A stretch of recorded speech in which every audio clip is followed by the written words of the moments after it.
આગામી તારીખ 5 અને 6ના રોજ જ્યારે ઈદ એ મિલાદ તેમજ ગણેશ વિસર્જનના ધાર્મિક પ્રસંગો યોજાનાર હોય તે અન્વયે આજરોજ મહુવા ટાઉનમાં પોલીસ સાથે ફૂટ પેટ્રોલિંગ કરવામાં આવ્યું તેમજ કાયદો અને વ્યવસ્થાની પરિસ્થિતિની સમીક્ષા કરવામાં આવી. આ બંને દિવસો જ્યારે અલગ અલગ ધાર્મિક સમુદાયના ધાર્મિક પ્રસંગો હોય જે દિવસે ખાસ કરીને સોશિયલ મીડિયા પર તેમજ કોઈ પણ સમુદાયની ધાર્મિક લાગણીઓ દુભાય એવું કોઈ બી વ્યક્તિ દ્વારા કોઈ બી એવું કૃત્ય ન કરવામાં આવે તેમજ સોશિયલ મીડિયા પર એવી કોઈ પોસ્ટ ન કરવામાં આવે તેની તમામ જાહેર જનતા માટે એક સૂચના છે. જો આવું કોઈ કૃત્ય થશે કે આવી કોઈ પોસ્ટ અપલોડ કરવામાં આવશે તો તેની ગંભીરતાથી નોંધ લેવામાં આવશે, જેની સર્વે નોંધ લેશે.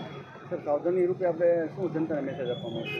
સાવધાની રૂપે કે સ્પેશિયલી જ્યારે ગણેશ વિસર્જનનો બંદોબસ્ત છે, ગણેશ વિસર્જનના બંદોબસ્તમાં પોલીસને કોઓપરેશન આપજો. બંદોબસ્ત સમયે કાયદો અને વ્યવસ્થાની પરિસ્થિતિ જળવાઈ રહે તેનું તમામ પોલીસ તેમજ નાગરિકો જે સિટીઝન્સ છે તમામ સાથે મળી અને આ બાબતનું ધ્યાન રાખશે.